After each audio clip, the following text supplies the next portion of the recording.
Bueno, buenas noches. Tenemos una convocatoria hoy impresionante. Parece que es un tema muy convocante porque se habla poco del asunto.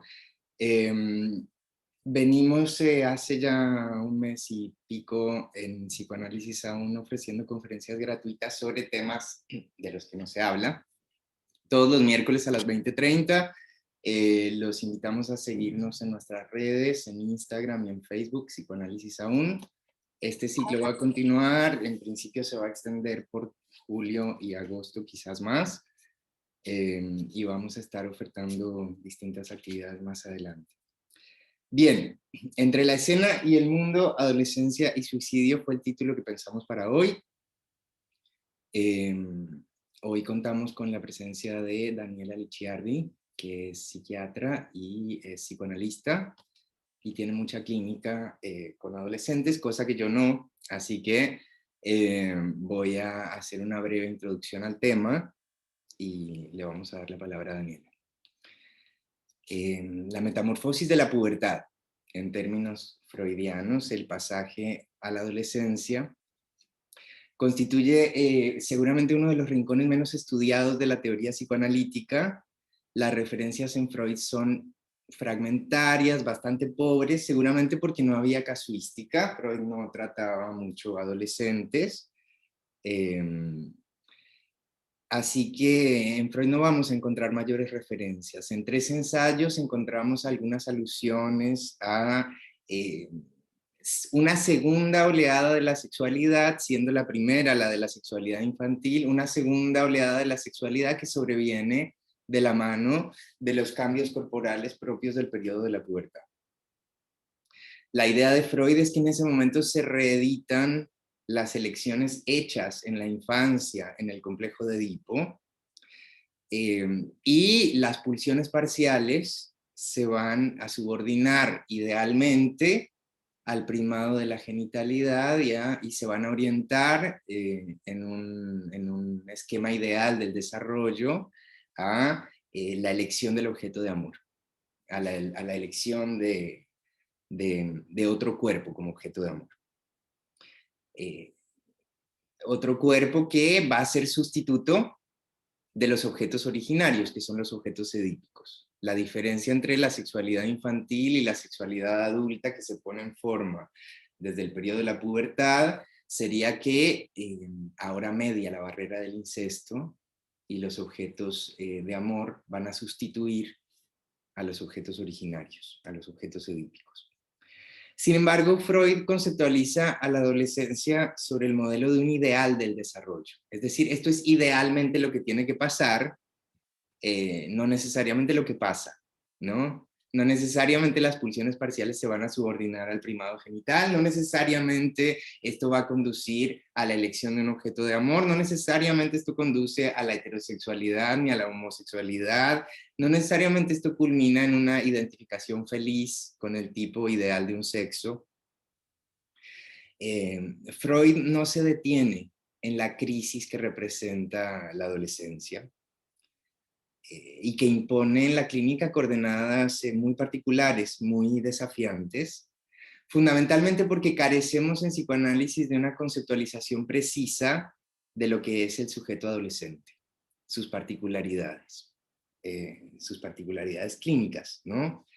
Esto hace que los practicantes del psicoanálisis, cuando se interesan por la clínica con adolescentes, eh, procedan por el método del ensayo y error. No hay manuales, no hay manuales de técnica, nadie nos enseña eso en la facultad, nadie nos enseña eso en institutos clínicos. Esto hace que muchos practicantes justamente desistan de alojar este tipo de sujetos en la clínica porque son muy complejos, son muy desafiantes, imponen coordenadas que a veces rebasan los límites de la palabra. Sin embargo, tenemos en Lacan una referencia que me parece que es de mucha actualidad para pensar el tema, solo una referencia, es decir, que en Lacan también el tema es bastante pobremente conceptualizado, pero tenemos este texto maravilloso que es el prólogo a El despertar de la primavera, que está en los otros escritos de Lacan y de donde voy a extraer líneas de trabajo para pensar el tema de hoy que me parece que son muy actuales. Este prólogo se centra justamente en una obra de Frank Wertheim, escrita en 1891, que se llama El despertar de la primavera. Esta obra ya había sido leída por Freud. Freud había planteado que esta obra mostraba una profunda concepción de, una profunda comprensión de las encrucijadas de la sexualidad victoriana y de cómo se presentaba esto, sus efectos en los cuerpos adolescentes. No la voy a contar toda, pero sí la voy a reseñar. Es un drama grotesco, con toques de humor, que denuncia justamente el carácter abyecto de la sexualidad en la época victoriana. Y se centra en lo imposible de la relación entre los cuerpos, lo que Lacan llama la no relación sexual, es decir, la imposibilidad de afirmar la complementariedad de un cuerpo con otro cuerpo, que es justamente el agujero al que se ve empujado el sujeto adolescente, y presentándonos tres personajes adolescentes con coordenadas muy diferentes entre sí, pero que confluyen en una cuestión que son los agujeros de la muerte y la sexualidad. Lacan va a proponer que estos adolescentes muestran dos modos posibles de tratamiento de ese punto de no saber, de ese agujero que es la sexualidad en el inconsciente. Un modo posible de tratamiento de ese agujero de la sexualidad o de esa imposibilidad de afirmar la relación de un cuerpo con otro cuerpo es el acting out. El acting out lo entendemos en psicoanálisis como un recurso a la escena. Es una puesta en escena, y una puesta en escena no es sin otro, es justamente una puesta en escena dada a ver al otro. En esa puesta en escena, un adolescente puede ensayar, hacerse a disfraces para inventarse un lugar frente al otro, para inventarse un lazo al otro, lo que conocemos como las llamadas de atención, ¿no? En el discurso corriente sería esto. La puesta en escena es un posible tratamiento del agujero de la sexualidad vía hacerse al semblante, hacerse a un disfraz para presentarse al otro. Otro modo posible de tratamiento de este agujero es el pasaje al acto. El pasaje al acto es situado por Lacan como una cobardía moral, lejos de el acting out, que inventa un lazo al otro. El pasaje al acto, en cambio, prescinde del otro. Más bien, en el pasaje al acto, el sujeto se sale de la escena, destituyéndose como sujeto y cayendo en posición de desecho del otro. El pasaje al acto en esta obra es escenificado con las fantasías de los personajes sobre el suicidio. Los tres adolescentes que nos retrata esta obra están profundamente atormentados por la temática de la muerte, fantasean con pegarse un tiro, fantasean con suicidarse, y uno de ellos efectivamente lo ejecuta. Para Lacan, el pasaje al acto es una caída de la escena a lo real del mundo, es decir, a lo irrepresentable. Para Lacan, la escena es aquello que podemos representar en imágenes o en palabras. La escena es un compuesto de imaginario y simbólico, mientras que el mundo sería lo real, el sustrato, eso que es imposible de decir. Sería frente al agujero de lo inefable de la sexualidad, un adolescente se puede ver empujado a un impulso mortífero, a un impulso suicida. Tenemos entonces pues dos coordenadas dominantes en la clínica con adolescentes. Aquellos de ustedes que trabajen con ellos acordarán con nosotros. Estos dos fenómenos son efectivamente aquello que se pone en juego en cada sesión, ¿no? Pasaje al acto, acting out, pasaje al acto, acting out.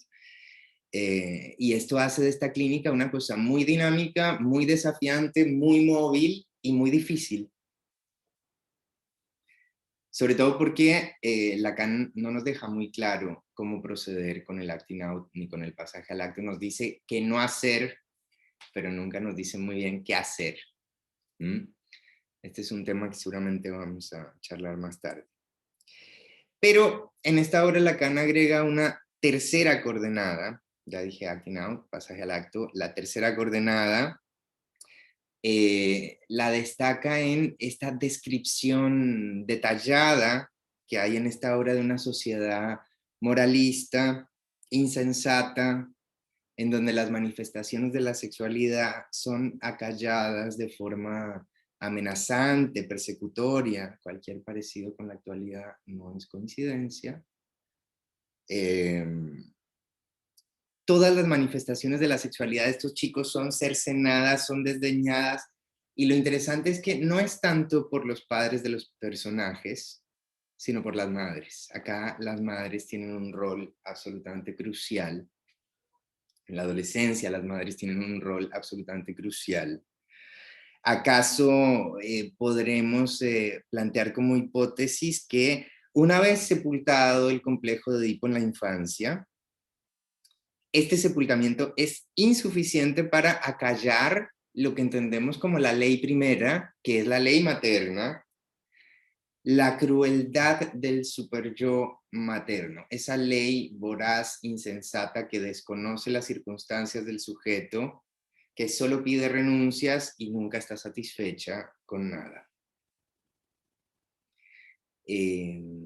Es el superyo materno, por su origen, la ley primera, el tercer término que les propongo para pensar la adolescencia y para pensar las encrucijadas del sujeto adolescente.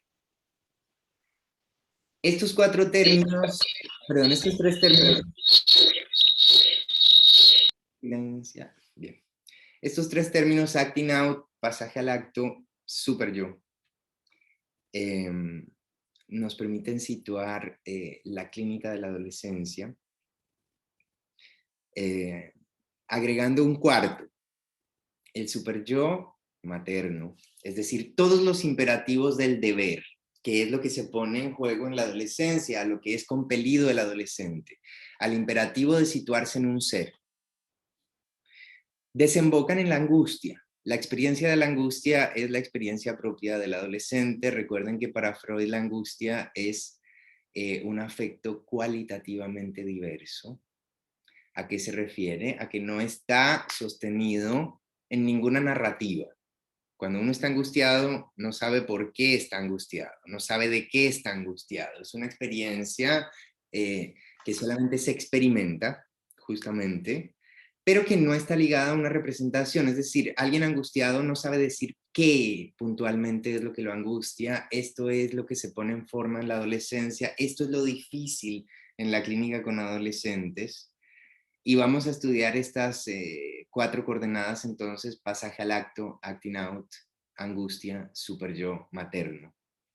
En los personajes. Voy a describirlos rápidamente. Tenemos una chica llamada Wendla, una adolescente de 14 años que sueña con morir, fantasea con su muerte, fantasea con su funeral. Su madre censura y critica su cuerpo femenino, su manera de vestir, le oculta todo saber sobre la sexualidad. Ella pregunta, la madre acalla las respuestas, haciéndola sentir culpable por preguntar. Ella se lamenta de haber nacido mujer y no varón, cuestión dominante en nuestra cultura occidental, y se debate entre el interés por los chicos o por las chicas. Está profundamente atormentada por esto también. Ella eventualmente queda embarazada de otro de los personajes de la obra. Su madre, para evitar el escándalo, le procura un abortivo y la chica termina muriendo. Este es un drama de la obra, lo digo muy brevemente. Así que fíjense que es una adolescente atormentada por el imperativo del binario sexual. Ella tiene que situarse como mujer o como varón, y lastimosamente le tocó nacer mujer, tal como lo plantea en su discurso, Y también por el imperativo del binario de la elección de objeto. Tiene que situarse entre ser heterosexual o ser homosexual, sabiendo que una de estas opciones está profundamente censurada en la cultura occidental. La madre claramente aparece como el super yo que la empuja a la muerte, ¿no? Esto es bastante gráfico. Tenemos otro personaje, también un joven de 14 años llamado Moritz. Es un joven atormentado por los misterios de la sexualidad y por el deber académico, cosa que Wendla no tiene. Este chico está atormentado por el deber académico, por el cumplimiento de tareas, por el rendimiento, y presionado por esos imperativos del deber académico, decide pegarse un tiro, no sin antes manifestar su vergüenza por pegarse un tiro sin haber llegado a conocer el universo de la sexualidad. Es decir, se pega un tiro culposo por no haber accedido a esa otra escena. Fíjense en Moritz lo que va a rescatar Lacan en este comentario, en este prólogo, es Moritz se exceptúa del goce fálico, que es el goce sexual, y solamente en un más allá él puede contarse, pero entre los muertos. Solamente así accede a un ser excluido, ¿no?, de lo real, digamos. Tenemos un tercer personaje que es Melchor. Es otro adolescente que es acusado injustamente por la muerte de Moritz. Sus padres lo acusan de vicioso y pornógrafo, lo envían a un correccional en donde ha de pasar el resto de su adolescencia. Fíjense que acá lo que aparece significado es un super yo autoritario, insensato, que introduce culpa en el lugar de la imposibilidad, ¿no? Estas son las, digamos, las coordenadas de los personajes de esta obra. Me parece que ilustran bastante bien al adolescente de esa época y también al adolescente de esta época. Me parece que es muy actual. Las problemáticas son las mismas. En ese sentido, tendríamos que preguntarnos qué es lo que ha cambiado. Hay un cuarto personaje en esta obra, que es el hombre enmascarado. Este hombre enmascarado aparece en el cementerio para salvar a Melchor de la muerte y le dice algo así como que la moral es una conjunción entre el querer y el deber y que de ninguna manera puede ser evitada. Es decir, que aparece un personaje de matiz superyoico. Lacan propone que este personaje, el hombre enmascarado, aparece para encarnar a uno de los nombres del Padre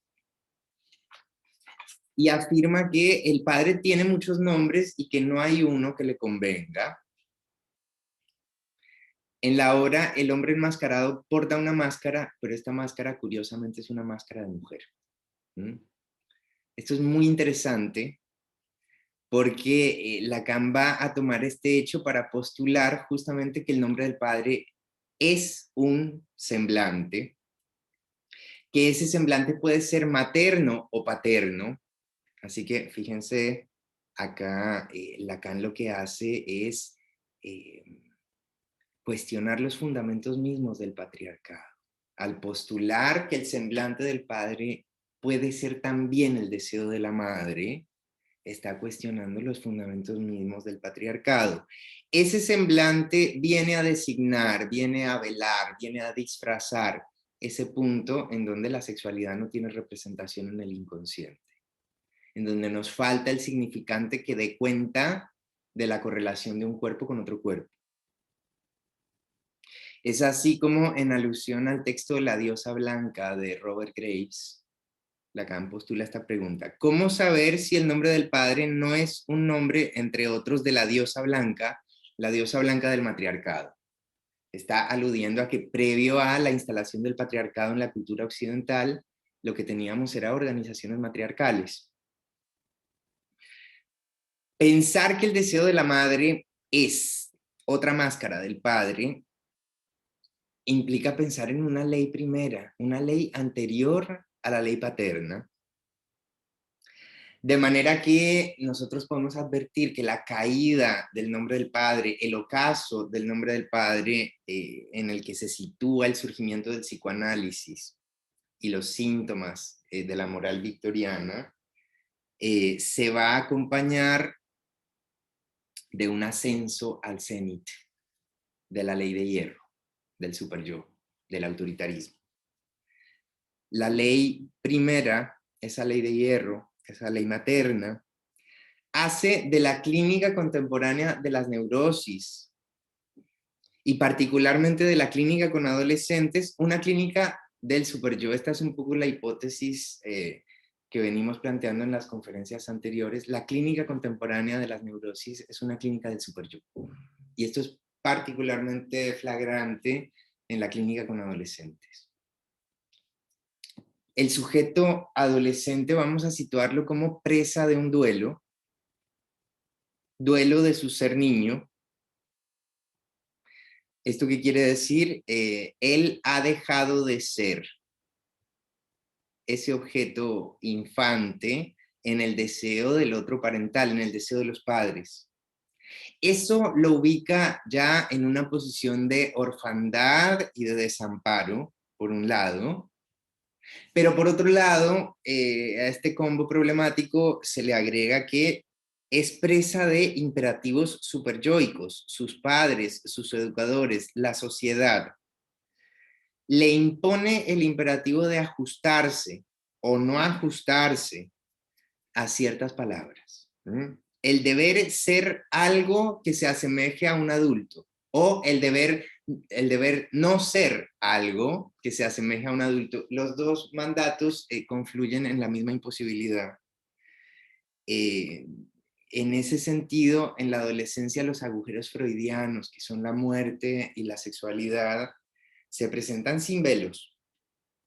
Dejan al sujeto en una experiencia inefable de angustia que en la cultura occidental, aún en la actualidad, sigue siendo acallada del mismo modo victoriano que nos describe Lacan en su prólogo al despertar de la primavera.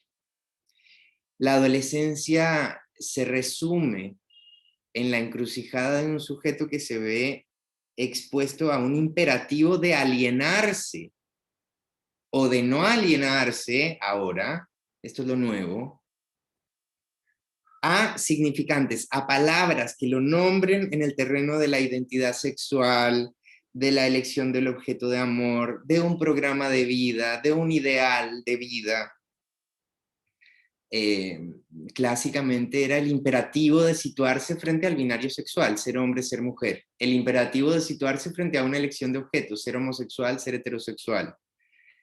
Ahora lo que agrega esta época es que además de ese imperativo, los adolescentes tienen el imperativo de no alienarse a ser hombre o a ser mujer, de no elegir un objeto u otro, ¿no? Lo cual lo vuelve ahora aún más enloquecedor.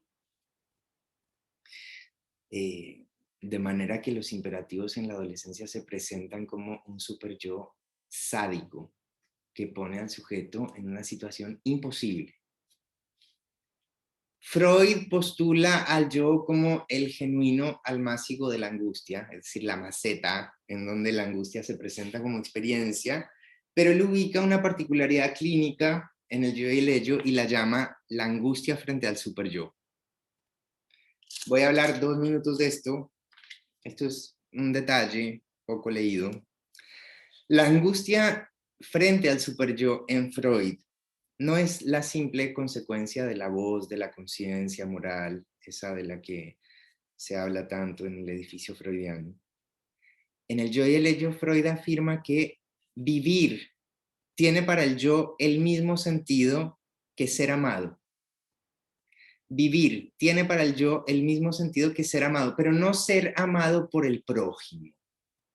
Es ser amado por el superyo, lo cual es imposible, porque como sabemos, el superyo nunca está satisfecho. El adolescente entonces es ametrallado por imperativos del deber, es un sujeto angustiado y por ende muy propenso a sentirse odiado por el superyo. De allí la angustia, de allí el fantaseo sobre la muerte. Vuelvo a repetir, dos caminos frente a esta angustia, frente al superyo. El acting out, que es un intento de instalar el deseo, de inventar un vínculo hacia el otro, o el pasaje al acto como una salida que destituye al sujeto, actos impulsivos, compulsiones autodestructivas y en su forma más extrema, un empuje al suicidio que devela la verdad del superyo. Lo que quiere el superyo es la propia destrucción, la propia muerte, como la única forma de acallar esa voz imperativa del deber. Le doy la palabra a Daniela. Bueno, gracias. Bueno, yo voy a empezar con los datos alarmantes. En Argentina, según el Ministerio de Salud de la Nación, durante 2013 se produjeron 3.100 muertes aproximadamente por suicidio. De estas, 897 fueron en el grupo etario entre 15 y 24 años. No tenemos datos más actualizados, hay algunos del 2016 que voy a ir contando. Pero la tendencia es creciente. La curva está en ascenso y de esta curva no se habla. Crece y no se menciona. Nadie intenta hablar de esta curva, de aplanarla, y si no la mencionamos, ¿cómo la vamos a aplanar? ¿No? La tasa de mortalidad por suicidio es superior a la de homicidio. Así que, nada, tanto a nivel nacional como mundial, podemos afirmar, que la segunda causa de muerte en adolescentes es el suicidio, siendo la primera accidente, lo cual también puede ser controversial y podemos pensarlo, ¿no? Si un adolescente está manejando a alta velocidad, alcoholizado, bueno, hay una conducta tanática. Estos datos, repito, me llaman la atención. En los medios masivos de comunicación y en otros ámbitos debatimos sobre los homicidios, los accidentes y las muertes por COVID. Pero poco y nada se menciona acerca del suicidio, las tentativas. Las cifras son alarmantes.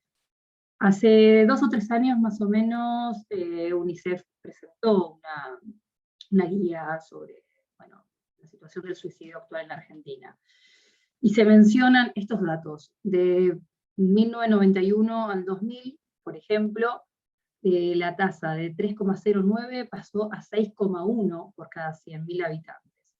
Las formas más frecuentes fueron el ahorcamiento, el disparo por arma de fuego, seguidas por envenenamiento. Y la mortalidad es mayor en varones que en mujeres. De las muertes por suicidio hace 30 años, el 19% de esa población eran adolescentes. Actualmente, de la totalidad de suicidios, el 32% corresponde a este grupo etario. Se dice, sin datos concluyentes a la fecha, pero que aproximadamente de 1990 a esta parte se triplicó la mortalidad por suicidio en adolescentes.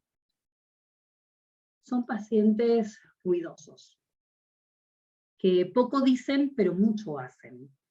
Suelen generar enojo entre colegas, en los docentes, en los vecinos, en la población general.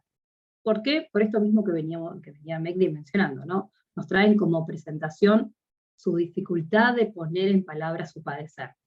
En contraposición nos presentan actos. Están en una transición.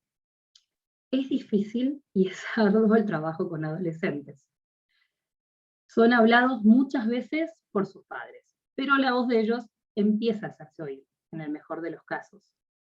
Y es ahí donde tenemos que estar, validando esta voz, prestando significante, escuchando la demanda, esclareciendo deseo. Los especialistas en adultos encuentran en esta dificultad de nominación y relato un obstáculo de trabajo. Que hable, no me dice nada, no trae nada. Pero por otro lado, los jóvenes adolescentes tampoco se prestan al recurso lúdico como el trabajo con niños. No soy un nenito, no quiero jugar, no me voy a poner a dibujar. En algunas culturas el pasaje de la niñez a la adultez puede ser un periodo muy breve, horas o días o minutos, es un rito de iniciación. Pero en nuestra sociedad es un periodo prolongado. Y en lo que estoy observando en la clínica es que cada vez es más prolongado. Y me hago preguntas. Todavía no tengo respuestas, pero me parece que de la pregunta puede llegar a surgir algo.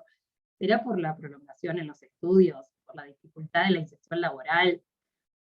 ¿Los adultos disponibles facilitan el desprendimiento? ¿La sociedad aloja al adolescente en tránsito? Para preguntarnos, ¿no? El adolescente es eufórico, es idealista, es lábil. Como dicen ellos, hoy están mega contentos y mañana están mega tristes. Mega, aprendí que es un concepto nuevo que utilizan, que es súper. Idealiza a los padres, a los docentes, al adulto, a la vez que los confronta. Los compara con otros. Es bastante cruel. Se agrupa y adopta conductas, intereses y aspectos como su grupo de pares, pero a la vez se aísla. Los cambios son bruscos, efímeros, rápidos. En la adolescencia prima el desencuentro entre padres e hijos, entre adultos y adolescentes. Ya no le valen los consejos ni ideales prestados por el otro. Como niño vivió estrechamente vinculados a las implicaciones familiares, las opiniones, los gustos, las costumbres. Todo aquello venía del entorno familiar. Pero al transitar la adolescencia empieza a rechazarlas, porque ya no le vale lo que allí proviene.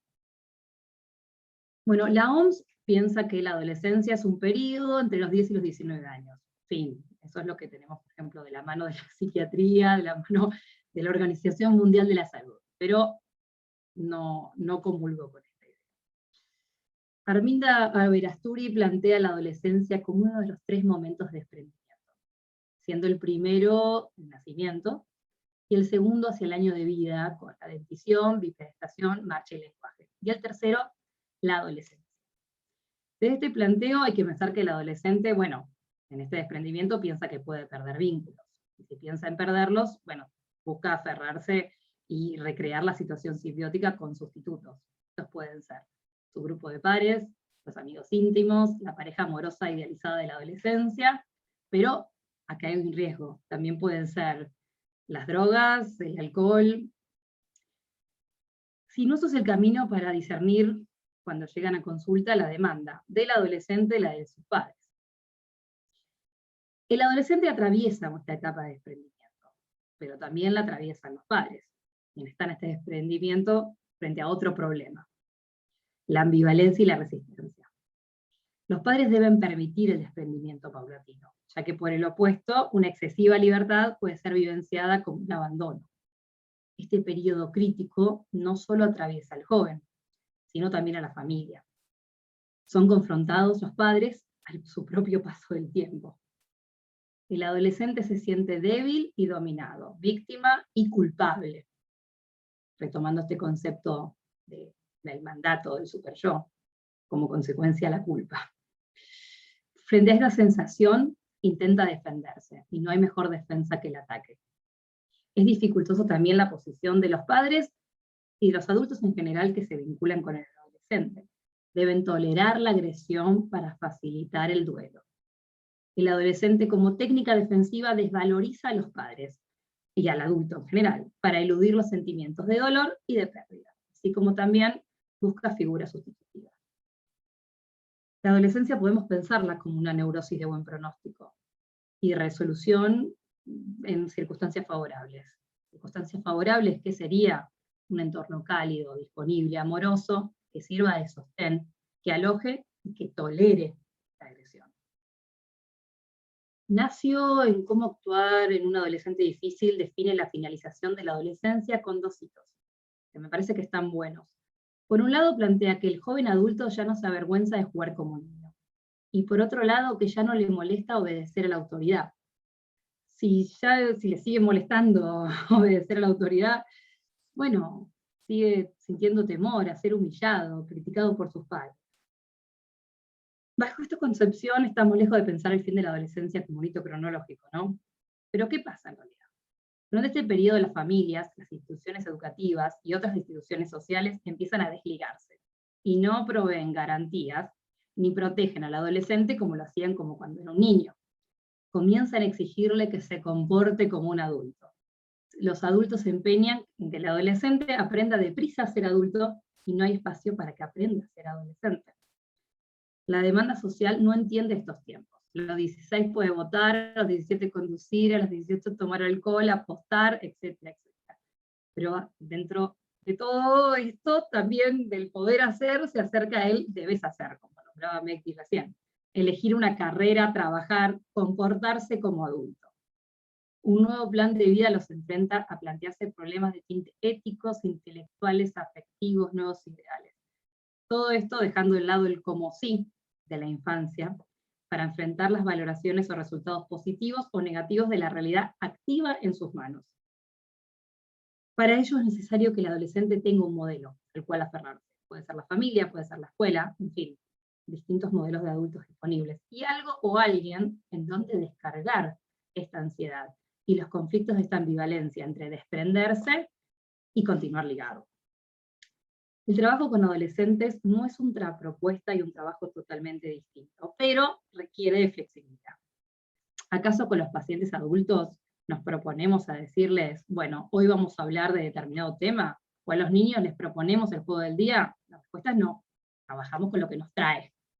Respondemos con cautela, no respondemos entendiéndolos para que se sientan bien. Un poco de ortopedia, como dice Lacan en Dirección de la cura y peligro de su poder, no está prohibida, pero debe manejarse con cuidado. Se debe mantener la cercanía suficiente para que el paciente se pueda sentir alojado, pero a la distancia suficiente para no direccionarlos en torno a nuestro propio deseo.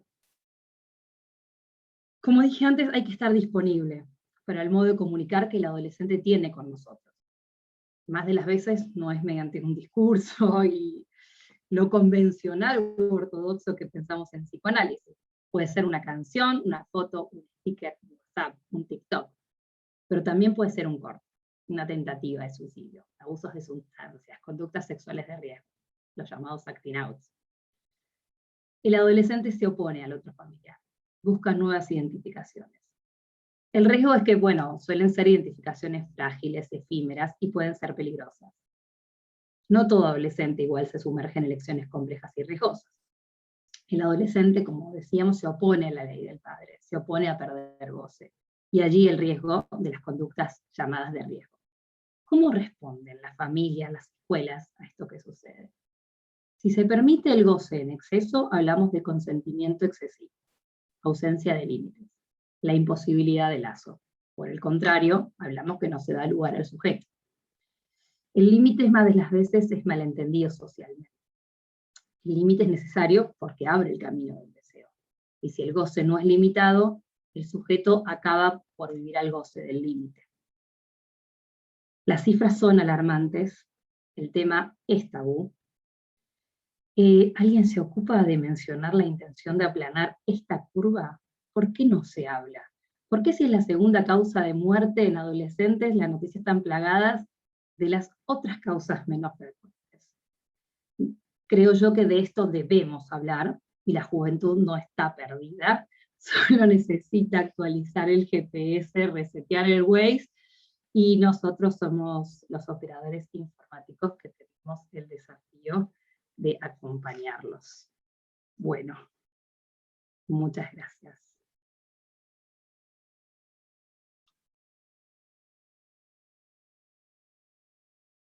Abrimos para dudas, preguntas, comentarios. Bien, Klaus. ¿Qué tal? Buenas noches a todos y a todas. Yo quería aclarar que estoy en segundo año de la carrera de psicología. Y acá yo quiero hacer una pregunta. Atento a que es el suicidio es la segunda causa de muertes en la población adolescente. Yo me pregunto, y entendiendo como usted dijo recién que es un tema tabú, el suicidio, yo me pregunto, ¿qué sucede con el Estado o con las instituciones de enseñanza media, enseñanza primaria, que no abordan el tema desde la prevención del suicidio, así también como la promoción de la salud mental integral? Es decir, yo acá me pregunto cuál es el rol del Estado o las instituciones, cómo funcionan, que esto no es tema de agenda. Muchas gracias.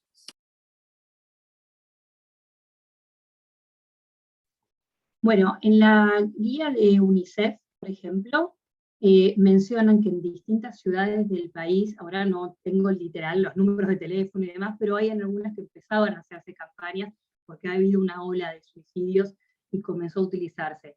Hay guías del Ministerio de Salud de Nación, pero no están actualizadas a la fecha. Entendemos ahora también, bueno, estamos en el contexto de pandemia, que debería reverse porque obviamente en muchas clínicas se vio exacerbada, intensificada, pero bueno, esto se menciona desde el Ministerio, quizás me parece que, una opinión personal, debería divulgarse a la población general, porque uno puede acceder y puede encontrar esta información, pero me parece que debería estar al alcance e ir a buscar a la gente más que la gente buscar la información.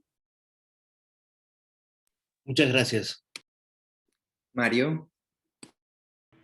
Hola a todos y a todas, muchas gracias por la conferencia. Hay muchas preguntas que me surgen y voy a tratar como de plantearlas en una sola. Pero una de las primeras cosas que o sea, que pensaba mientras hablaban y con los datos que Daniela daba es ese concepto de adolescencia que ella misma dijo, pues es tan difícil de definir. Pues, ¿qué pasa cuando se cruza con otras características como clase, por ejemplo? ¿Qué pasa con la adolescencia en otras clases sociales? Es decir, esos datos podrían como dar cuenta de cómo se vive la adolescencia en las diferentes clases sociales y pues lo que eso puede llegar a significar, ¿no? Como en términos de, por ejemplo, tomas de decisiones como quitarse la vida. Y otra cosa que me llama mucho la atención, y es que no puedo dejar de pensar en esto mientras hablaban ambos, es en la comunidad homosexual y gay hay una frase que se repite con mucha insistencia y es, ahora sí estoy viviendo mi adolescencia cuando soy un adulto, ¿no? Y pues me pregunto, digamos, eso, digamos, como, ¿qué significación puede tener eso, pues, en un grupo de personas que también tienen un alto índice de suicidio, ¿no? Y qué significa vivir la adolescencia cuando uno ya no está dependiendo de los padres y cuando ya no está como sometido pues a esa aparente, digamos, ley familiar que mantiene como ciertos límites o no. Y por último, a mí también me llama la atención, es como, o sea, son muy aterradores todos esos datos, y me llama la atención es que no se, o sea, que no haya más presencia o que no se haya como tomado como más en serio eso, porque si hay una imagen estereotípica de la adolescencia es la asociación del adolescente al suicidio, ¿no? Es como, o sea, yo pienso en literatura obviamente, y en literatura hay una gran cantidad de autores y autoras que lo que generalmente hacen es asociar la juventud a la inminencia de la muerte, ¿no? De darse muerte por sí mismo, ¿no? Es como, ¿no? Y como, no sé, hay un escritor colombiano que se llama Luis Tejada que dice, ¿qué mejor momento para suicidarse que la adolescencia?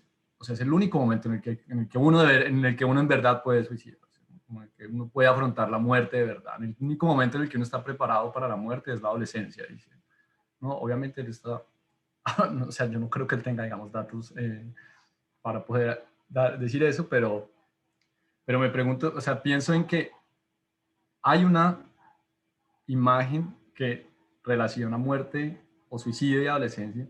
Me llama la atención, si eso además se corrobora en datos, ¿por qué no hay más, por qué no hay más atención ahí, ¿no? Y bueno, muchas gracias por la información. Bueno, yo tengo una primera respuesta para esto que planteas, Mario. Cuando publiqué el flyer de esta conferencia, varios amigos míos periodistas me dijeron que la primera lección que tienen en sus prácticas de periodismo es que los suicidios adolescentes no se reseñan porque, según se dice, incitan a más suicidios. Entonces, los periodistas tienen prohibido hablar de esto. Es lo primero que les enseñan en sus prácticas. Esto es muy interesante.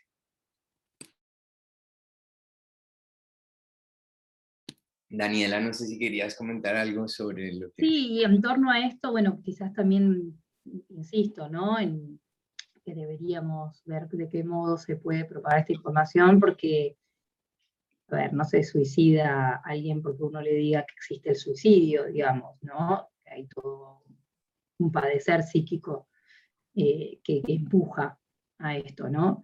Yo creo que tengo una hipótesis por la cual se habla más de homicidios que de suicidio, porque el homicidio podemos encontrar un culpable, lo podemos identificar, quién fue el homicida, quién lo mató, ¿no? Podemos ir contra alguien.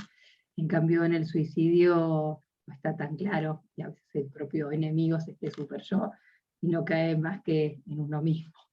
Entonces, tiene que ver con las implicancias, ¿no? Encontrar enemigos comunes, bueno, el asesino, el virus, bueno, más sencillo que apropiarse de lo que nos pasa frente a los mandatos y en cuanto a nuestros propios deseos, ¿no? Me parece que esa puede ser una respuesta posible que me he armado. No la sé a ciencia cierta, pero podemos construirla.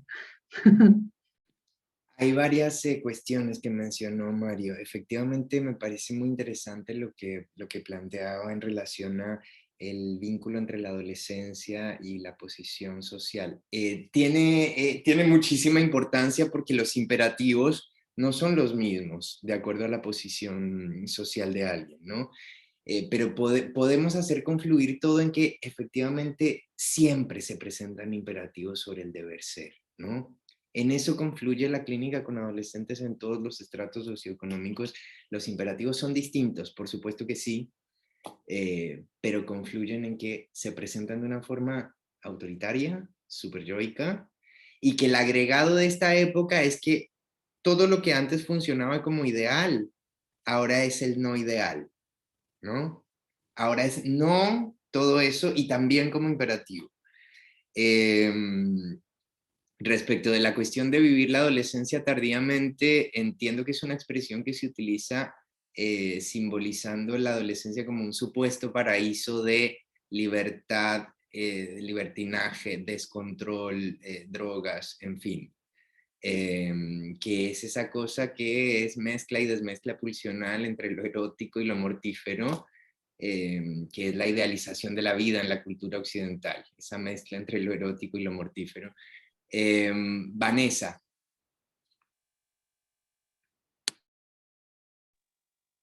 Hola, buenas noches. Bueno, primero agradecerles muchísimo por sus palabras esta noche, a Daniela, a Magdi. Sinceramente me encontré gratamente con cómo abordaste. Estamos en un grupo de escritura justo, yo soy psicoanalista, les hablo desde Berazategui, Buenos Aires, y estoy en un grupo de escritura con varios colegas y justo estábamos trabajando el despertar de la primavera en la construcción del caso clínico de este año. Y la verdad que encontrarlo fue muy grato, la verdad que fue muy lindo y me aportó muchísimo, sinceramente. Estábamos trabajando también la adolescencia como respuesta, incluso como un síntoma de la pubertad misma que irrumpe en estos adolescentes, y la verdad que para mí fue muy grato encontrarlo, con la forma en la que lo viste. Cuando mencionaste esta caída del nombre del padre y el ascenso de la ley de hielo, la verdad que fue como una nueva forma de verlo, así que bueno, voy a abordarlo desde ese lugar en el próximo encuentro. Quería sumar también y preguntarles si ustedes también lo han escrito, que con esta situación de pandemia y de aislamiento, también encontramos fenómenos, esto de los imperativos y las demandas.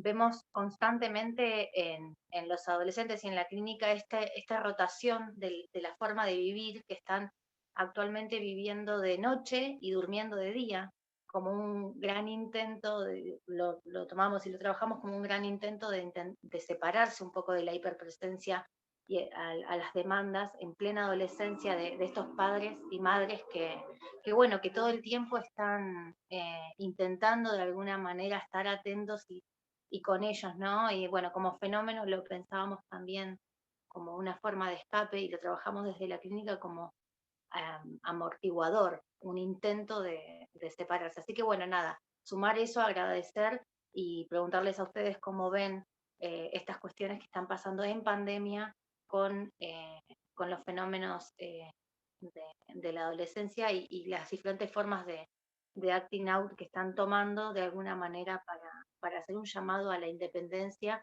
en un contexto tan difícil como es el vivir 24/7 todo el tiempo con sus padres. Muchas gracias. El infierno, ¿no? Vivir 24/7 con tus padres. Tremendo. Voy dando la palabra de acuerdo a los que van levantando la mano. Después sigue Florencia, después Solange. Daniela, ¿quieres decir algo sobre los aportes? Sí, le quiero decir gracias a Vanessa por el aporte. Y sí, también vi que ahí escribieron en el chat y preguntaron un poco en torno a la situación actual, que no va en el orden natural de lo que debe suceder en la adolescencia, ¿no? Este desprendimiento, poder alejarse, oponerse 24/7. Y uniendo un poco con lo que decía Mario, ¿no? De las realidades de las clases sociales. En el mejor de los casos, si una familia mejor posicionada tiene un hogar donde los adolescentes tienen su cuarto separado del padre y la madre y el resto de los convivientes, pero sabemos que no es la realidad de la media del país, y digamos que tienen que vivir su sexualidad, sus sentimientos, compartiéndolo todo el día, no pudiendo ir, a ver, por algo que parece superficial, porque intentó ser visto así, pero el adolescente necesita ir al boliche, conquistar, algunos sé como si es boliche, donde van ahora puntualmente, pero salir, desprenderse, explorar, conocer otros cuerpos, esto no está ocurriendo, es muy difícil. También estos ritos, como que ocurren quizás hasta en la finalización del secundario, el UPD, la fiesta de egresados, son necesarias para entender que finaliza una etapa, y todo el año pasado eso no ocurrió nada de eso. Entonces tampoco se facilitó esta salida.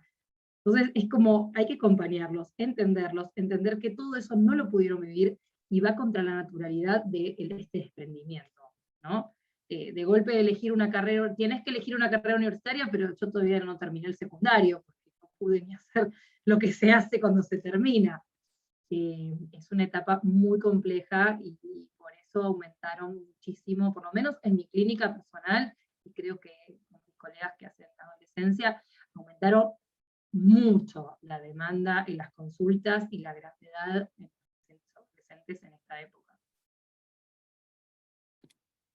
Florencia Ruiz, ¿está por ahí? Acá estoy. Buenas noches. Bueno, gracias, Meiri y Dani. Bueno, yo formo parte de AUN. Cuando comentaron que iban a lanzar esta conferencia, se me vino a la cabeza una situación del año pasado, ¿no? En referencia a esto que estaban hablando del contexto, COVID y demás, y cómo el super yo, el estrés vicario también que fuimos y de que todavía estamos atravesando respecto a la pandemia y respecto sobre todo al lugar en el que quedaron los jóvenes, sobre todo el año pasado, ¿no? De las fiestas clandestinas, de que ellos eran los que contagiaban, y se me vino a la cabeza una situación muy puntual, en donde un adolescente se suicida porque él había contagiado a sus abuelos de COVID y fallecieron, ¿no? Entonces, el impacto, ¿no? de los medios de comunicación, y sobre todo durante esta pandemia, ¿no? Del lugar que ellos tienen, de que eran los que no se cuidaban, de que ellos eran los culpables de transmitir, que ellos no se contagiaban, pero transmitían, y las consecuencias, ¿no? Y sobre todo atravesado por el super yo, justamente todo lo que fueron comentando. Eso era como que les quería compartir dentro de esta conferencia también. Esto que está planteando Florencia es importantísimo porque efectivamente los adolescentes se convirtieron o se han convertido en varios momentos, hemos pasado por varios momentos del COVID en los distintos países, acá hay gente de varios países, pero han sido el chivo expiatorio los culpables de lo clandestino. Fíjense que lo que planteaba Lacan en El despertar de la primavera tiene toda actualidad, ¿no? Incluso... Los culpables por desear, Megdi. Culpables por desear, culpables por vivir, ¿no? Porque ahora uno tiene culpa de vivir directamente. Para los adolescentes esto es aún más acuciante, esto que planteas es terrible, pero lo observamos incluso, han sido sumamente maltratados por los psicólogos clínicos. Dentro de ciertas orientaciones, la bajada de línea es que cuando un adolescente plantea que estuvo en una clandestina o que estuvo en una reunión por fuera del protocolo de la fase, hay que apelar al super yo del paciente y hacerlo sentir culpable porque estamos en una crisis sanitaria.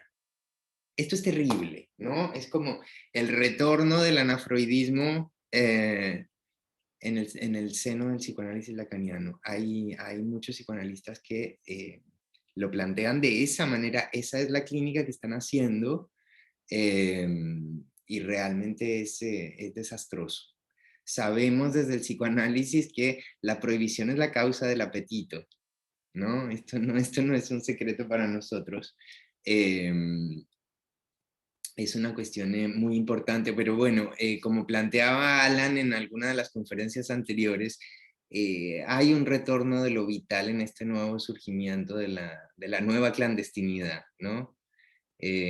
También es un espacio interesante de recreación de la vida, y tengo que decir que nuestra práctica es perfectamente sostenible en presencia con todos los cuidados de esta crisis sanitaria. No hace falta apelar a la virtualidad para tratar adolescentes. Esto porque actualmente la mayoría de nuestros colegas se están atendiendo online. De paso, aprovecho para hacer una cuña publicitaria. En psicoanálisis aún tenemos un staff de psicoanalistas que estamos, tenemos una red asistencial donde alojamos este tipo de demandas y otras. Ya más adelante les vamos a contar sobre esto. Solange. Sí, bueno, quedé impactada por lo que contó Florencia, es tal cual así, ¿no? No, pensaba también esto de la dificultad del laburo a veces con los padres, ¿no? En la adolescencia, digo, no sé, acá a los colegas, ¿qué les pasa? Veo un par de asentimientos de cabeza, pero para mí es realmente un desafío, digamos, creo que hoy por hoy, bueno, hay dos desafíos, me parece súper interesante todo lo que plantearon, es muy difícil encontrar, ¿no? O alojarse en ese borde donde algo del acting hay que permitirlo, hay que alojarlo, hay que escucharlo, ¿no? Y ese temor, digo, que uno tiene, o la preocupación que uno tiene, ¿no? De que eso se caiga para el lado del pasaje al acto.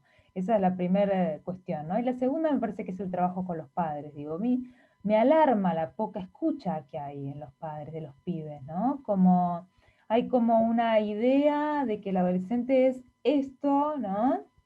Y todo el tiempo se lo está atacando, sus padres que están como muy enojados con sus hijos. Yo no sé si es que se olvidaron rápidamente de que alguna vez fueron adolescentes, ¿no? Digamos, pero es muy difícil hablar con el padre de un adolescente para hacerle entender que lo que le está pasando a ese pibe es que está angustiado de verdad, ¿no? Y que no está jugando a manipularlo, más allá de que cualquier adolescente o cualquier ser humano manipule, ¿no? Luego, eso por lo menos es uno de los desafíos más fuertes que yo encuentro en esta clínica. Sí, tal cual, Solange. Es un desafío. Más de las veces la dificultad no está en el trabajo con el adolescente en sí, sino poner en diálogo lo que le ocurre al adolescente con lo que demandan los padres, ¿no? Porque los padres vienen a pedir más de las veces que no sean adolescentes, que sean adultos, y cómo hace todo esto, y bueno, cómo no lo va a hacer.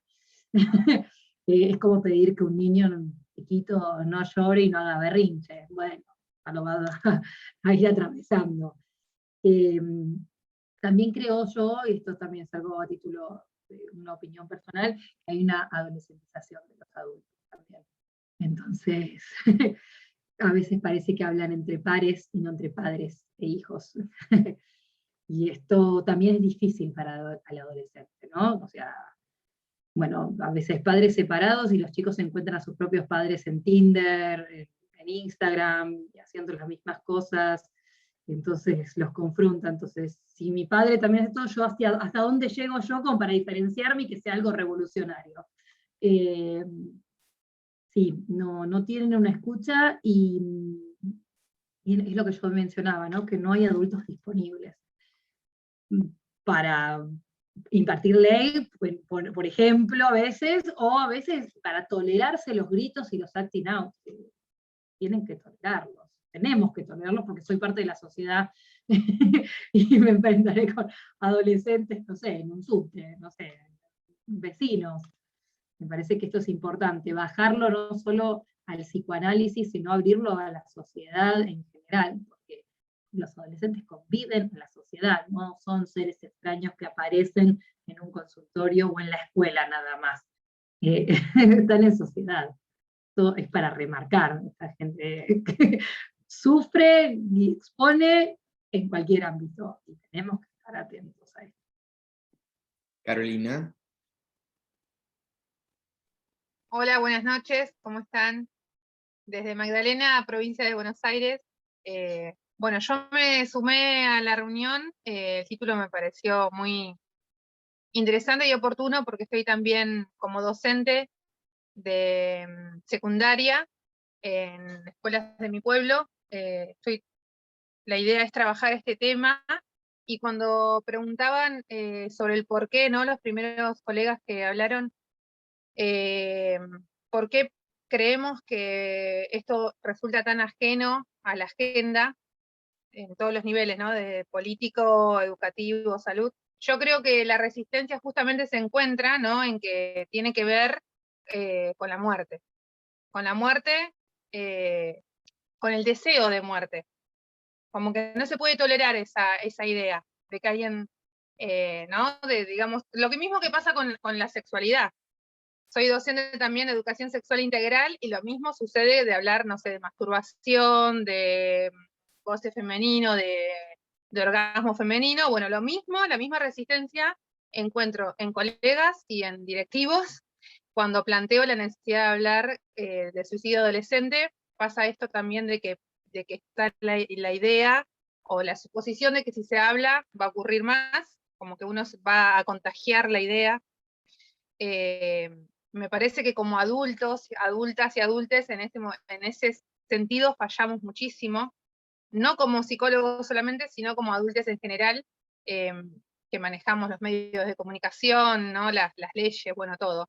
Me parece que desde la educación, como psicólogos que podemos estar interviniendo en diferentes ámbitos, desde equipos de orientación escolar hasta profesores de salud y adolescencia, de psicología inclusive, podemos, digamos, yo me siento ahí como en el privilegio de estar frente a 30 alumnos, por ejemplo, en un mismo momento, 2 horas por semana, y los puedo ver durante un año, en una edad privilegiada, ¿no? Que es entre los 13 y 15, 16 años, y me parece que es un desperdicio no aprovechar esos momentos para hablar de sexo, de sexualidad y de muerte, justamente porque son temas que a ellos les convocan y que no encuentran oídos de adultos para que los escuchen con respeto y con el, digamos, con el lugar que se merecen. De acuerdo, Carolina, que me encanta que vengas del campo de la pedagogía y que nos hayas podido seguir. Para nosotros es muy grato que podamos hacer interlocución con personas provenientes de otras disciplinas y no hacer morir el psicoanálisis en la endogamia de los psicoanalistas. Es muy importante lo que estás planteando, la cuestión del deseo de muerte como algo legítimo y constitutivo, porque es constitutivo, ¿no? Es algo que se nos plantea como una encrucijada clínica en patologías como la melancolía, como forma psicótica, en donde uno tiene que vérselas con una cuestión muy problemática. ¿Qué hacer con el deseo de muerte de alguien? ¿Qué hacer cuando alguien considera que existir tiene la certeza de que existir es algo indigno? ¿No? Es un temón. Yo no tengo muchas respuestas, pero sí estamos abiertos al debate. Melanie Lieberman, quien también hace parte del staff de Psicoanálisis Aún. Hola. Bueno, esto que que dijiste, Carolina, yo digo algo tan parecido, que es que trabajo también en un secundario, y si yo llego a plantear este tema, los que me van a mirar horrorizados son los directivos. Digo, los alumnos van a estar chochos de hablar de eso, porque es algo que los atraviesa. Ahora los directivos te van a mirar con una cara, y digo, ahí es un punto en donde estamos fallando, digo, estamos fallando como adultos, porque claramente la cuestión que ahí está atravesando tiene que ver con lo propio, digo, no con los adolescentes. Ellos quieren hablar de eso, estoy segura de que si los llevo quieren hablar de eso. Y que se redobla encima, porque si en algún momento se llega a plantear el tema y alguien dice algo sobre la muerte o el deseo de muerte que me pareció muy bueno, automáticamente pasa a ser el loco, con lo cual se redobla ahí como la cuestión, no solamente habla de muerte, sino que automáticamente es un loco, es un psicótico, empieza como, porque no está concebida hablar de muerte dentro de lo normal. Con lo cual está doblemente silenciado. Aparece no solamente el suicidio, sino la locura. Y esa es como la dupla explosiva. Ahí ya realmente no se puede hablar. Entonces esto que decías, Carolina, lo veo mucho también en el trabajo con adolescentes. Y te digo que en instituciones de todo tipo, de educación formal, de educación no formal, a cualquier adulto que le llegues a plantear ese tema es como que se horroriza. Y en ese momento en donde el adulto está horrorizado, no abre ningún lugar a la palabra. Y si no abre ningún lugar a la palabra, no hay forma de evitar un acto. Digo, no lo convierte en acting out, pasa al acto. Y esos espacios, armarlos siempre es difícil, y la primera cúpula es la más difícil de romper. Los pibes te la van a aceptar. De hecho, en mi experiencia de hace un par de años, en una lluvia de ideas que hago en las primeras clases, es uno de los temas que sale. Me piden hablar de ansiedad, ataque de pánico y suicidio. Entonces, me lo tomé en serio recién este año, ante mi colega, mi compañera que es del área de la biología, se asustó muchísimo, me dijo, ¿estás segura? Bueno, cuando vi la cara de susto de ella, me propuse indagar en documentos oficiales, saber qué se está diciendo. Bueno, ahí me encontré con el documento de UNICEF, que mencionaba la colega al principio, donde hay muchísimos datos, habla sobre el tema de las clases también, donde el dato cuantitativo es que no hay grandes diferencias. Bueno, y está muy bueno, hay muchos datos como para poder pensar. Pero también me encontré con esto, y algo que quería decir con esto, no digo más nada, es no olvidemos que para la Iglesia Católica el suicidio es un pecado. Dato importantísimo, por supuesto que es un dato importantísimo. Freud hablaba de la amnesia del adulto sobre la infancia, ¿no? Eso que hace que nuestros primeros años de vida estén cobijados por el olvido. Habría que agregar a esto la vergüenza del adulto sobre la adolescencia, porque todos cuando nos recordamos nuestros años adolescentes, la verdad es que eran bastante patéticos y ridículos y no queremos saber de eso. Eso es un factor acá muy importante. Carmen Rebellón, que está coordinando nuestra red asistencial en psicoanálisis aún. Bueno, buenas noches. Al final de la conferencia voy a hablar un poquito, pero por ahora me parecía importante intervenir. Agradezco a Megdi y a Daniela por la conferencia. Y me quedaba pensando a propósito de lo que decía Daniela, de qué sucede hoy con los adultos, porque pareciera que la adolescencia es una etapa que se ha extendido y que más bien hay una carencia del adulto. El adulto entendido como ese otro distinto, no par, que puede alojar la angustia que vive el adolescente. Entonces, habría que preguntarse más bien, como sociedad, qué está sucediendo con el adulto que no puede alojar la angustia del adolescente y que más bien lo empuja a lo peor en muchas ocasiones. Y por otro lado, quería transmitir algo que a mí me viene dando vueltas en la cabeza también a partir de la clínica, y es la intromisión del derecho en las escuelas. y como la escuela también pareciera que carece el adulto ahí, que puede pensarse, que puede dialogar, y empieza a hacer prevaler más el discurso jurídico dentro del espacio escolar y no albergando como toda la serie de preguntas que puede tener un adolescente en relación a la vida, a la muerte, en fin. Entonces, ese empuje a la literalidad, que para mí es como una máscara del super yo, no sé si es un factor que realmente está produciendo ese elevamiento en la curva de la que hablamos y que no hay un cuestionamiento en realmente decir, bueno, ¿qué está pasando? Que está aumentando el suicidio en los adolescentes. Entonces, una de las hipótesis que yo vengo barajando es esto, ¿no? La intromisión del discurso jurídico en la escuela y la ausencia, digamos, de la metáfora y la literalidad de la época actual. Así que bueno, un poco eso para seguir debatiendo. Muchas gracias y al final contamos un poquito de la red asistencial.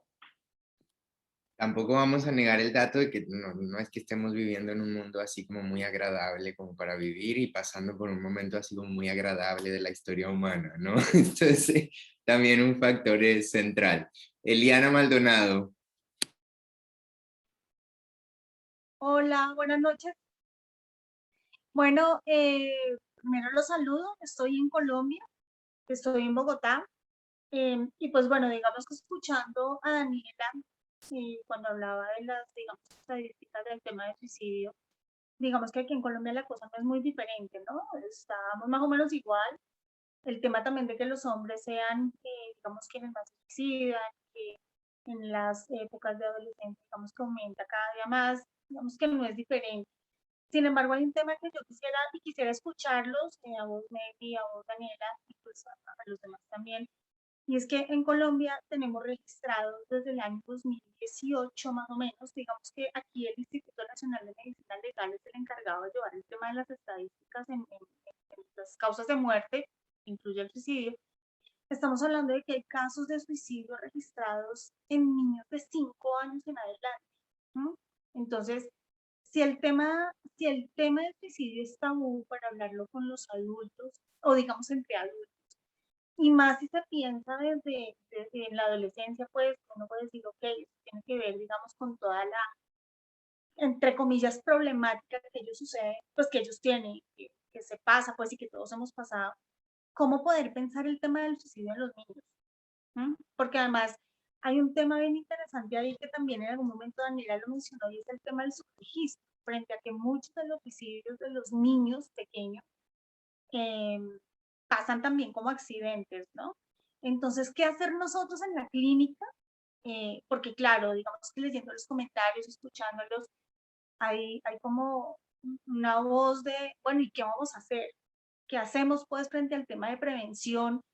Eh, tanto de lo que sucede como incluso el mismo ejercicio de cómo hacemos para no hablar de eso como de maneras tan directas, porque eso generalmente levanta ampolla o eso genera malestar, como bien lo decían nuestras dos compañeras, nuestras dos colegas hace un rato. Entonces, ¿cómo hacer para pensar eso? Porque claro, digamos que cuando aparece la referencia a una idea de muerte, a un deseo de muerte, en niños, porque para ellos efectivamente el tema ni de lo sexual ni de la muerte es lejano, lo que pasa es que a nosotros como adultos nos genera angustia el tema, es cómo hacer para poder abordar eso, no solamente con los padres, no solamente con ellos, sino también entre nosotros, porque eso nos implica a nosotros y nos pone de frente, digamos, todos los mitos que se pueden tener sobre este tema. Entonces, cosas como si un niño dice o un adulto dice que piensa en suicidarse, cualquier cosa, entonces, ay, no, eso cuando avisan es porque no lo van a hacer. Eso no le prestan atención, eso sí. Entonces es como replantear ese montón de mitos que pueden existir al respecto, no solamente frente a los adultos, sino que, insisto, si hablar de esto en los adultos es complejo, ¿cómo hacer para hablarlo en niños tan pequeños, por decirlo de alguna manera? Entonces, porque así nosotros queramos negarlo, por decirlo de alguna forma, eso lo escuchamos nosotros en la clínica. Y lo escuchamos no solamente de los de los niños, sino que de alguna manera también los padres tangencialmente hacen referencia a eso y lo hablan con angustia. Y pues claro, de alguna forma el adulto también se angustia. Entonces, ¿cómo hacer para abordar este tema? Gracias. Gracias, Eliana. Yo pensaba en niños tan pequeños, que esto también es cierto, que a veces se corre más la edad, ¿no? Cada vez son más jóvenes, púberes, bueno, incluso estabas mencionando niños, y pensaba en el abordaje especialmente en los padres, ¿no? Porque a una edad tan pequeña son hablados, digamos, ¿no? Hay un empuje, esto del empuje que hablábamos, que se puede ver más claramente en la más temprana edad. Y pensaba en esto que también estuvimos un poco mencionando del contexto. De hecho, esta mañana, pensando en la clínica, pensaba que los adolescentes de esta curva en ascenso fueron puntualmente, por ejemplo, en la Argentina, ¿no? Adolescentes hijos de la crisis del 2001, 2002, todo lo que ocurrió acá en el país, estos padres que quizás sufrieron pérdidas económicas muy fuertes, desesperación de ellos y de sus propios padres. Creo que, a ver, sin caer solamente en Argentina, porque viendo lo están escuchando también otros países, ocurren, bueno, Latinoamérica se atraviesa por situaciones similares, no es sin el contexto. Y creo que cuando hay un niño pequeño hay que entender qué le sucede a estos padres. Bueno, los hijos del 2001 y sus consecuencias son los adolescentes actuales que están viviendo en este contexto actual, que no es cuestión de caer en política, a ver si es como el 2001, no es como el 2001, no sé, no es cuestión de la finalidad de esta charla ver paralelismos políticos, pero sí sociales en cuanto a la incertidumbre, el malestar, digamos, eso sí podemos percibirlo, y se habla, ¿no? Hay incertidumbre, bueno, pandemia, no pandemia, bueno, lo que ocurre. Entonces, estos hijos del post-2001 son adolescentes ahora. Esto estuve pensando hoy un poco y me parece que es importante esto, a los papás quizás, darles atención, que puedan poner en palabras, porque si no ponen en palabra este deseo de muerte, este deseo de no vida, su propio voz en juego, bueno, si esto es transmitido y quizás es actuado por estos hijos, entonces quizás se me ocurre como intervención pensar en estos papás. Sí, de acuerdo. Qué pena te interrumpo, pero yo creo que si vamos a hablar de prevención de este tipo de situaciones en los adolescentes, deberíamos justamente empezar a mirar qué es lo que pasa más atrás, ¿no? Y empezar a pensar, ok, ¿cómo hacemos para prevenir esto desde los niños?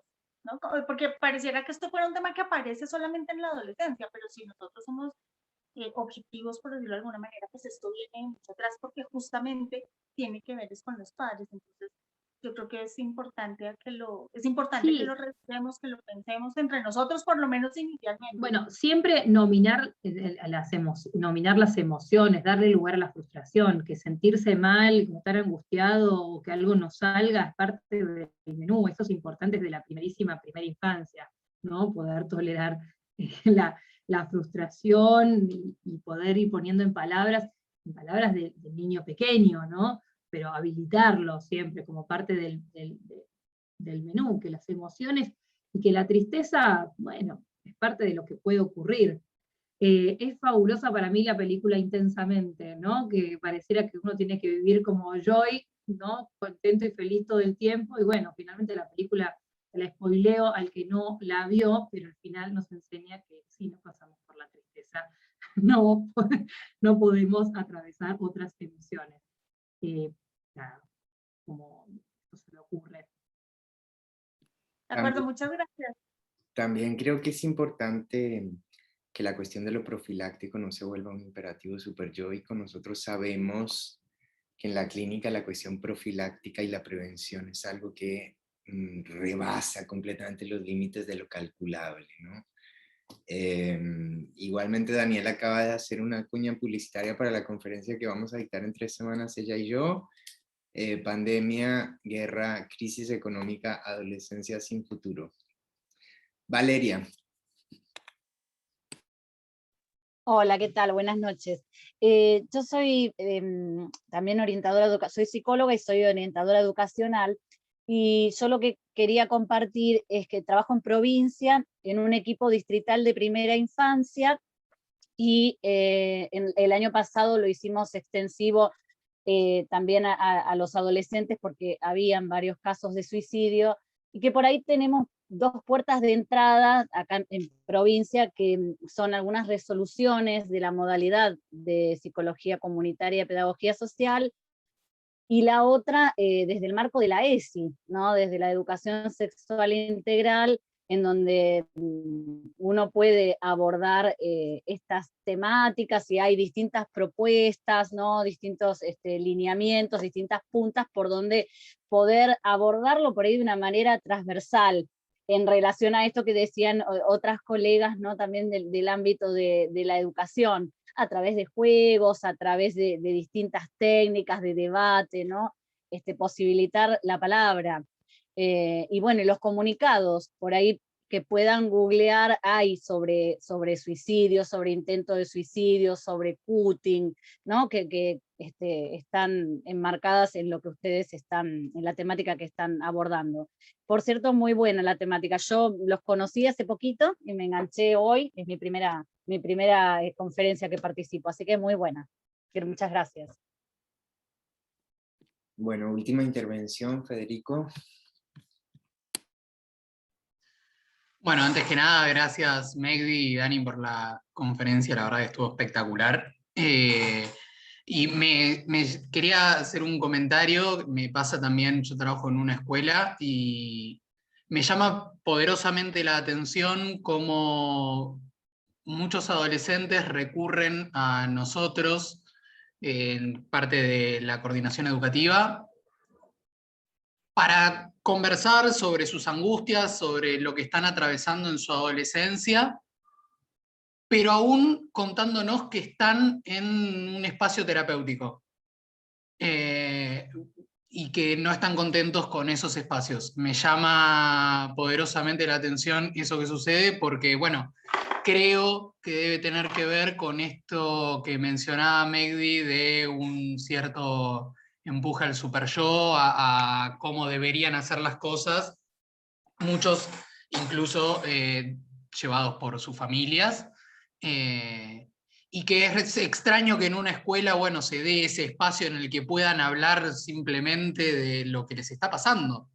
y que muchas veces, si existe esa escucha en la escuela, también puede ser un buen detector de situaciones problemáticas que a veces están siendo ocultadas. Y por otro lado, me llamaba la atención lo que decías, Megdi, de tus conocidos periodistas que les enseñaban que no debían hablar sobre suicidio adolescente porque eso supuestamente empujaba a que haya más suicidio, pero las noticias hablan todo el tiempo de homicidios y de muertes y eso no empuja a que la gente mate más. No me queda demasiado claro cómo debería ser esa lógica de pensamiento, pero bueno, quizás sí empuja a que la gente mate más o no, no lo sé, pero me parece poco coherente. Bueno, es nuestro doble credo en Occidente, es nuestro doble credo, ¿no? Federico también es parte de nuestro staff de psicoanálisis aún. Carmen. Bueno, para cerrar esta noche tan grata que hemos compartido entre todos, quería comentarles que el staff de psicoanálisis aún, estamos alrededor de 20 analistas de formación psicólogo, psiquiatra. Nosotros contamos, bueno, nos pueden seguir por las redes, se solicita el mecanismo, digamos, para solicitar la atención con alguno de nosotros es vía primero una admisión, en donde ahí después nosotros vamos a hacer la derivación correspondiente a un analista. Ya lo dije, contamos con una red, con un correo electrónico que es psicoanalisisaun@gmail.com, ahí donde pueden escribir y solicitar una admisión. También tienen la línea de WhatsApp que lo encuentran en las redes, si quieren ahora lo ponemos acá en el chat. Y a partir de la próxima semana vamos a extender, digamos, el trabajo a otros países de América Latina con colegas de México, Costa Rica, Colombia y Brasil. Así que, bueno, me quedo con esto que traía Federico, de que si algunos adolescentes van al staff de, digamos, de los psicólogos que hay en el colegio, es porque seguramente no se encuentran escuchados en el consultorio al que asisten. Así que bueno, la propuesta de nosotros es esa, ofrecer una escucha diferente, ofrecer una escucha psicoanalítica para albergar el padecimiento. Muchas gracias. Muchas gracias a todos por su asistencia. Los invitamos a unirse a las próximas. Ya se irán enterando por redes sociales. Buenas noches a todos. Muchas gracias. Buenas noches. Buenas noches. Gracias. Gracias. Buenas noches. Buenas noches. Muchas Chau, chau. gracias. Muchas gracias. Buenas noches, muchas gracias. Adiós. Buenas noches. Gracias. Genial. Gracias. Muchas gracias. Muchas gracias, muy linda por la charla. Muchas Saludos. Gracias.